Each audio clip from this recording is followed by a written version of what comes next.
बिस्मिल्लाहिर्रहमानिर्रहीम। अस्सलाम वालेकुम। 10th क्लास हम चैप्टर 9 पढ़ रहे हैं और चैप्टर 9 में जो हमारा टॉपिक चल रहा है वो अभी पाकिस्तानी माशरे और सकाफ़त की नुमायाँ खसूसियात। इसमें हमने मेले और उर्स तक जो है हमने कर लिया था। आज हमने जो स्टार्ट करना है वो खेल से स्टार्ट करना है, ठीक है। तो आप अच्छी तरह जानते हैं पाकिस्तान में क्रिकेट बहुत मशहूर है, ठीक है, और ये एक प्रोफेशनल गेम है। इसी तरीके से स्क्वॉश में हमने बहुत ज़्यादा कामयाबियाँ हासिल की हैं और हॉकी जो है हमारा कौमी खेल है, मगर बदकिस्मती से इस पर ज़्यादा तवज्जो नहीं दी गई।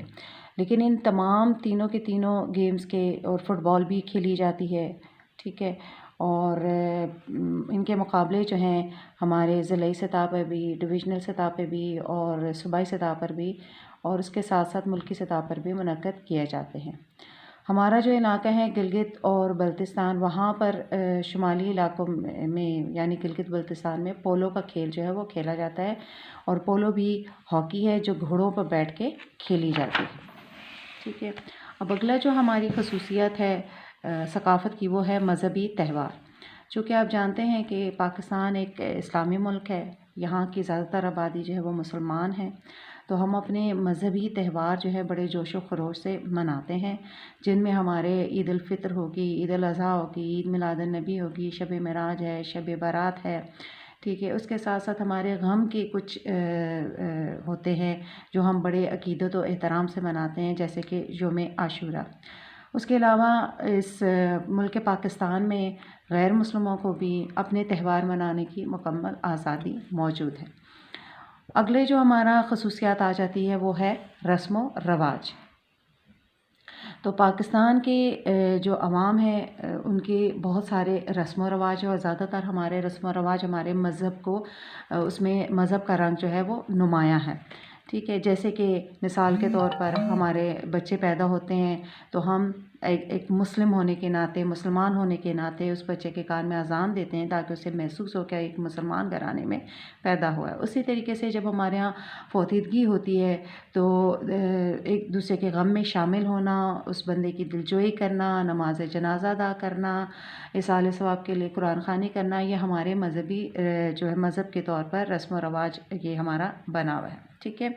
उसके अलावा अक़लियतों को भी अपने जो रस्म व रवाज हैं उनके अपने मज़हबी रवायात के मुताबिक उन्हें मुकम्मल आज़ादी है कि वो उनको अदा कर सकें।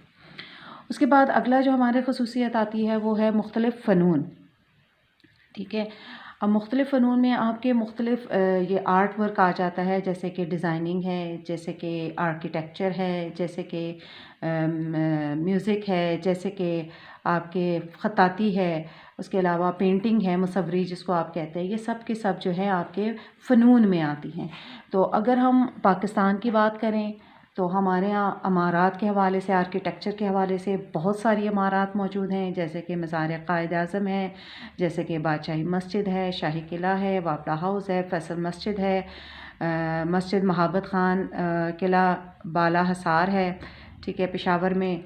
उसके अलावा क़ायद-ए-आज़म की जो रेजिडेंसी बिल्डिंग है ज़ियारत में, ठीक है, और कलात का किला कलात में जो है जो कि बलूचिस्तान में है।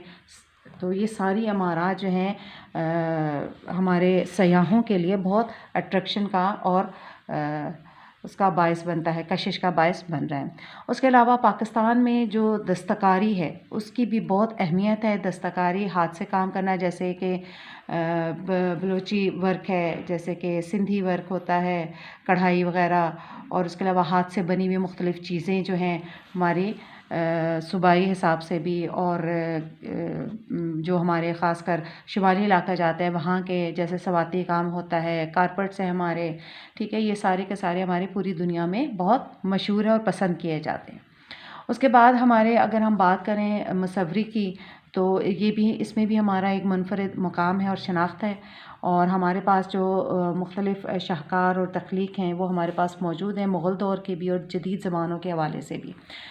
और ख़त्ताती के नमूने भी हमारे मौजूद हैं लाहौर के अजायब घर और शाही किले में, वहाँ पे जाकर देखे जा सकते हैं ये तमाम के तमाम मुसव्वरी और ख़त्ताती के फ़न पारे जो हैं।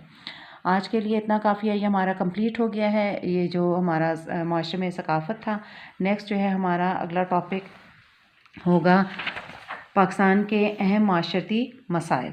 ये वाला टॉपिक जो है हम नेक्स्ट में पढ़ेंगे। अल्लाह हाफ़िज़।